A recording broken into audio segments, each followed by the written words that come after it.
El 1 de junio de 1943, un avión civil partió de Lisboa, Portugal, a Inglaterra.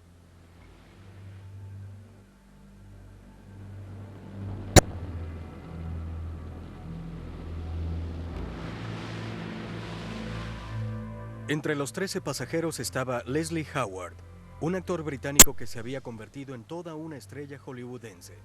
Muchos lo recuerdan como Ashley Wilkes por su interpretación en Lo que el viento se llevó. El vuelo había sido tranquilo, pero 3 horas después fue blanco del ataque de un avión enemigo cerca del Golfo de Vizcaya. El operador de radio, desesperado, envió un mensaje al control terrestre en Inglaterra, pero se cayó la conexión.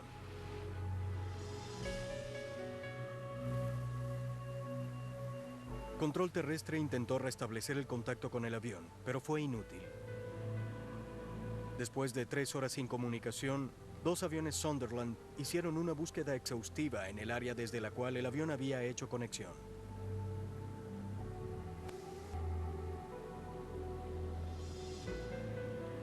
La búsqueda continuó al día siguiente, pero todo fue inútil. El avión y los pasajeros habían desaparecido.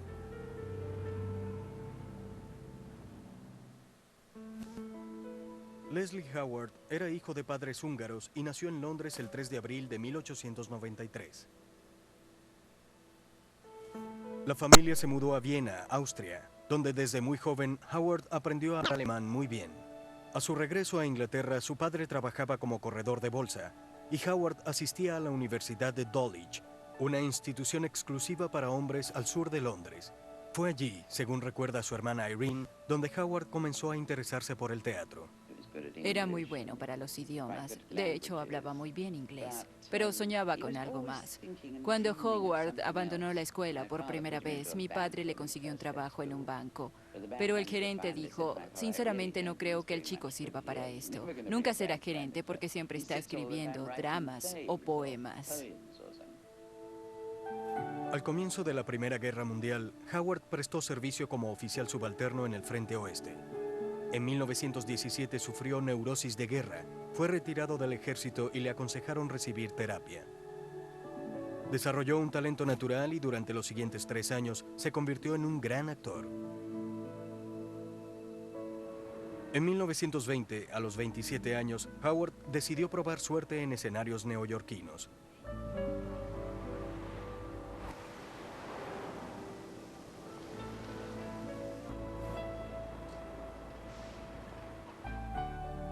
Pocos años después, su nombre era tan conocido en Nueva York como en Londres. Sin embargo, en 1929, Howard, cansado del teatro, se mudó a Hollywood. Durante los siguientes 10 años actuó en 22 películas, incluyendo la más famosa de todas, Lo que el viento se llevó, junto a su contraparte Clark Gable y Vivien Leigh. Cuando Howard no actuaba, iba a su finca en Londres, donde vivía con su esposa y sus 2 hijos. En el verano de 1939, cuando la guerra estaba a punto de estallar en Europa, Howard decidió volver a Inglaterra. A los 46 años ya era muy viejo para prestar servicio militar activamente, y habría podido escapar de la guerra quedándose en Estados Unidos, como lo hicieron muchos de sus compatriotas. Pero Howard estaba decidido a ayudar a su país de cualquier manera, como recuerda su hijo Ronald. Sin duda, este era el lugar donde él quería estar, especialmente en aquel momento, porque sabía lo que pasaría. Cuando llegó, en agosto de 1939, supe que ya no volvería a actuar en Hollywood. Ya había culminado una etapa de su vida, y ese era el fin de su carrera hollywoodense. Cuando regresó a Inglaterra, Howard quería actuar en películas antinazis y así ayudar a consolidar las relaciones anglo-estadounidenses. Una de sus primeras películas en tiempos de guerra fue Pimpernel Smith, en la que interpretó a un profesor inglés que rescataba intelectuales de los nazis. La película se rodó en los estudios Denham, a pocos kilómetros de Londres. Howard no solo fue el protagonista de la película, sino que también la financió y fue su coescritor y codirector. Howard además fue reclutado por el Comité de Ideas del Ministerio de Información, donde hizo todo lo posible por ayudar a los británicos durante la guerra. Eso incluía su aparición junto a Noel Coward en una película cuyo único fin fue recaudar fondos. Para gozar los días de gloria, debemos luchar por ellos. Sí, pero además de prestar servicio militar, trabajar en las industrias o haciendo lo que sabemos hacer, debemos darnos cuenta de que todos podemos luchar con nuestro dinero. Aumente sus ahorros y envíe su dinero al frente. Además de actuar en películas de propaganda política, Howard denunciaba el régimen nazi y todo lo relacionado con él a través de transmisiones radiales con Estados Unidos.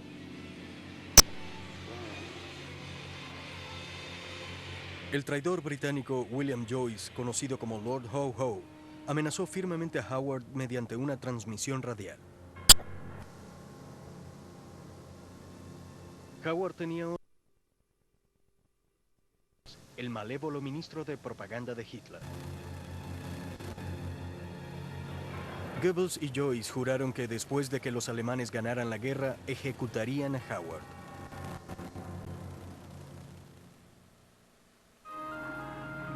En 1942, Leslie Howard protagonizó su última y posiblemente mejor película, El Gran Mitchell, en la que representaba a R.J. Mitchell, el diseñador del Spitfire. Howard estaba convencido de que podía luchar contra los nazis a través de sus películas. Pero en el invierno de 1942, su amor de muchos años, Violet Cunnington, murió. Su hermana Irene explicó cómo le afectó este hecho a Howard. Estaba realmente destrozado. Fue una sorpresa. Todos le teníamos mucho cariño. Trabajaba con nosotros y nunca sospechamos que estuviera tan enferma. Murió sorpresivamente y Howard estaba destrozado. Era lo último que imaginábamos. Ella era muy joven y parecía saludable. Sin embargo, pocas semanas después, Howard volvió a la pantalla grande a ayudar en la guerra contra los alemanes, esta vez como productor y asesor. Ahora Howard buscaba mantener en alto la moral de los británicos hasta que los nazis fueran derrotados.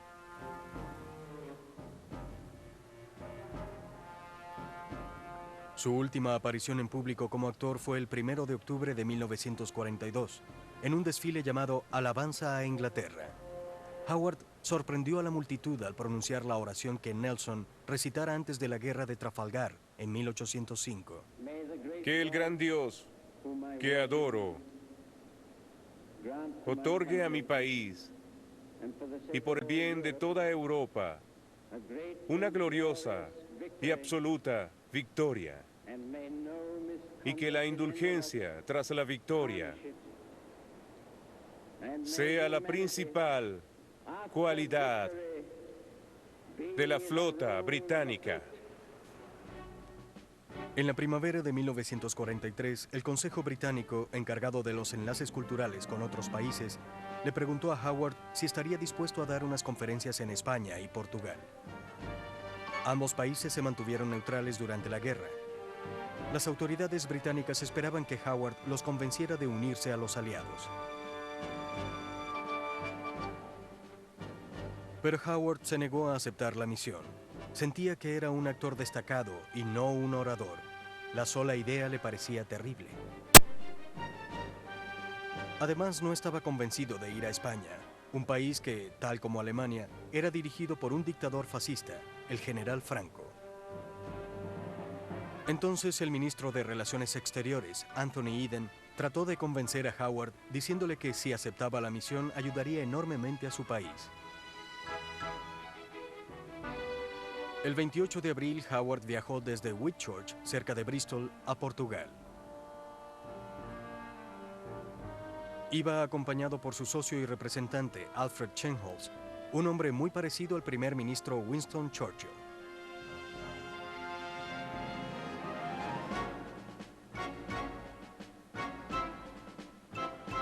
A pesar del recelo de Howard, fue bien recibido y el viaje fue todo un éxito.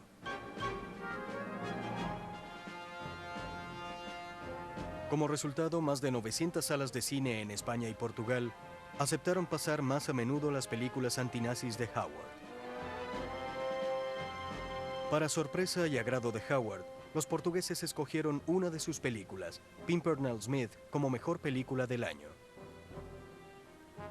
Los nazis, en especial Goebbels y William Joyce, estaban furiosos. En pocas semanas, Howard tuvo que deshacer toda la campaña que había hecho en la península ibérica.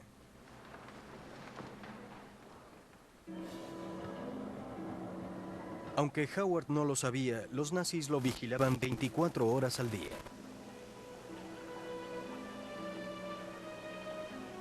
Los nazis estaban convencidos de que el Consejo Británico no era más que un arma del Servicio de Inteligencia británico y que Howard era un agente secreto. Mientras tanto, los nazis perdían la guerra. Después de una implacable y sangrienta campaña, sus tropas en África del Norte eran derrotadas abrumadoramente por los aliados. Más de 250.000 combatientes alemanes fueron apresados. Esto fue una traición humillante para el alto mando nazi, y juraron vengarse de los aliados. En España, Franco mantenía la neutralidad de su país, pero al mismo tiempo aseguraba que el ejército español estaba preparado para combatir si Alemania o los aliados decidían invadirlos.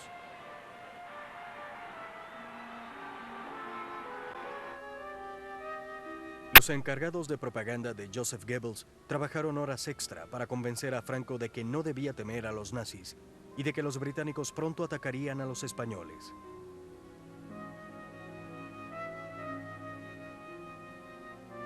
Al mismo tiempo, los británicos creían que los nazis trataban de convencer a Franco de invadir Gibraltar, una colonia británica cerca del Mediterráneo deseada por España.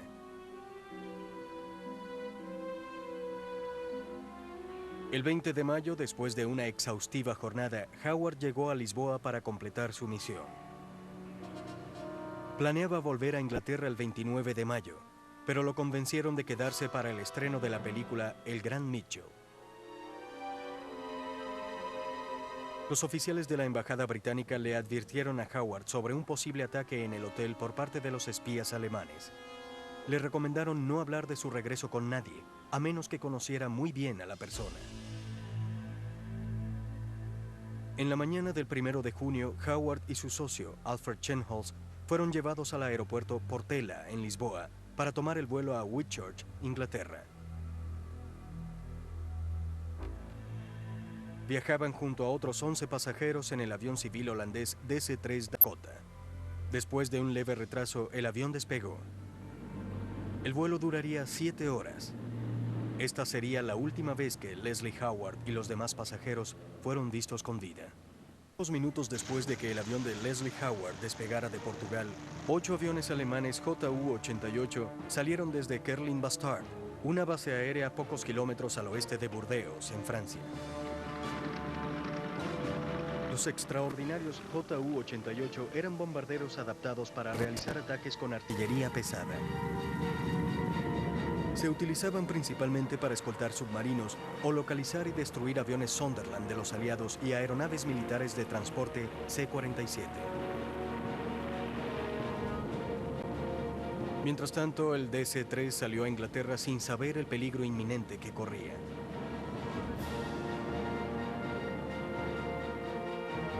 La ruta los llevaría a Cabo Finisterra a través de las costas españolas y portuguesas, antes de atravesar el Golfo de Vizcaya, alejándose lo suficiente de la base naval alemana de Brest, Francia. Luego cambiarían el rumbo al noreste hacia Whitchurch, en Inglaterra. A mediodía, el Dakota estaba a más de 100 kilómetros del Golfo de Vizcaya y a 9.000 pies de altura. Los aviones alemanes se encontraban en otro sector, rastreando un espacio del cielo aparentemente vacío. Pero inconscientemente se fueron acercando.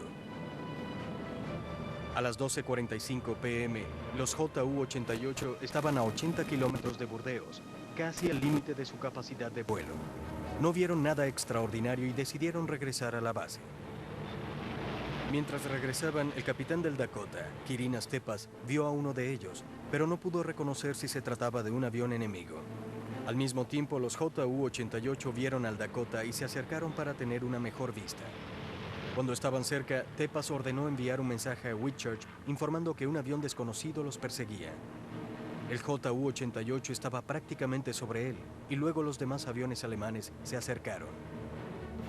Tepas sabía que se enfrentaba a un escuadrón de aviones de guerra alemanes. Envió otro mensaje informando que el Dakota era blanco de un ataque. Los Ju-88 rodearon al indefenso Dakota, a pesar de estar identificado como un avión civil. El El capitán Tepas no pudo hacer otra cosa que seguir la ruta y reportar la situación. Entonces hubo un silencio total.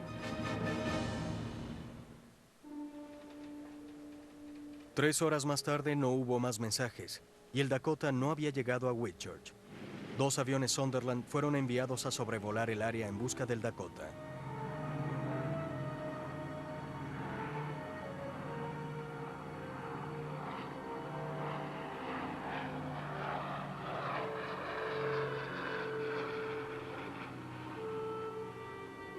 Buscaron durante 3 horas. Al caer la noche se les ordenó regresar a la base.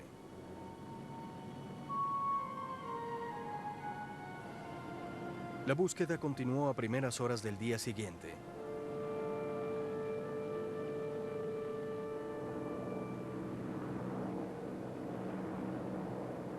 Un cazabombarderos español se unió a la búsqueda, pero no hallaron nada. No se encontraron restos del avión ni víctimas. Nada. Finalmente, en la tarde del 2 de junio, el Dakota KLM fue declarado oficialmente perdido y todos los pasajeros se dieron por muertos, incluyendo al más famoso de ellos, Leslie Howard. Poco tiempo después, el alto mando alemán en Berlín sorpresivamente anunció que sus aviones de reconocimiento atacaron 3 bombarderos enemigos y un avión civil en el Golfo de Vizcaya. El hecho de que los alemanes anunciaran la muerte de Leslie Howard fue noticia de primera plana en los diarios de todo el mundo. En todos los diarios se mostraba la noticia. Durante mucho tiempo esperamos que hallaran algo.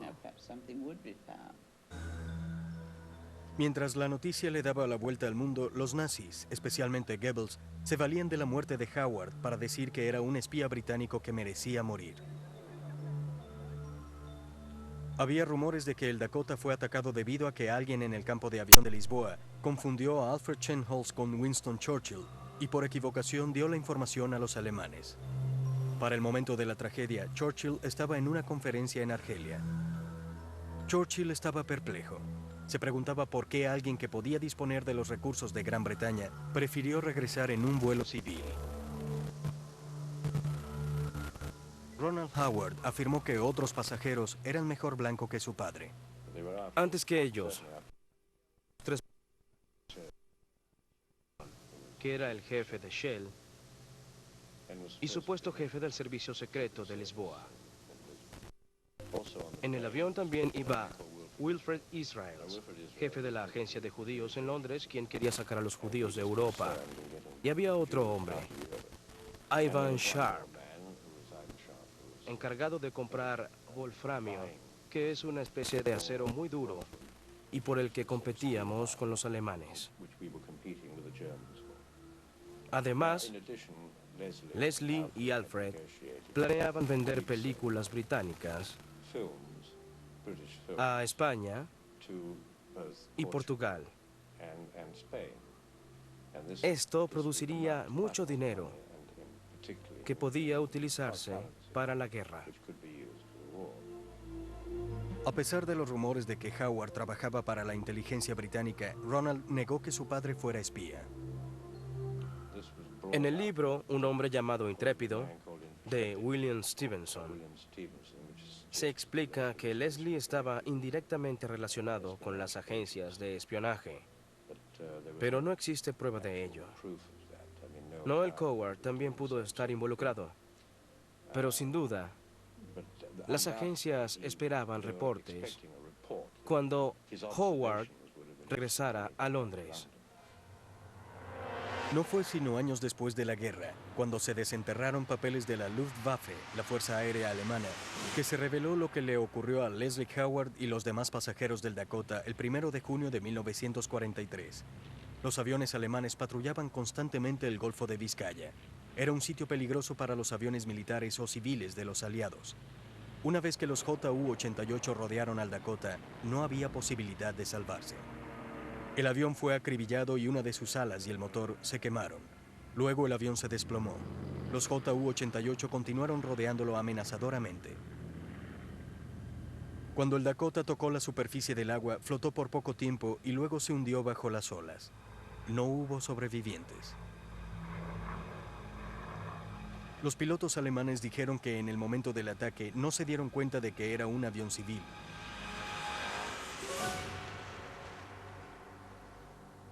Aún es preocupante la controversia sobre si el alto mando alemán sabía o no que Howard era uno de los pasajeros y deliberadamente ordenó derribar al Dakota.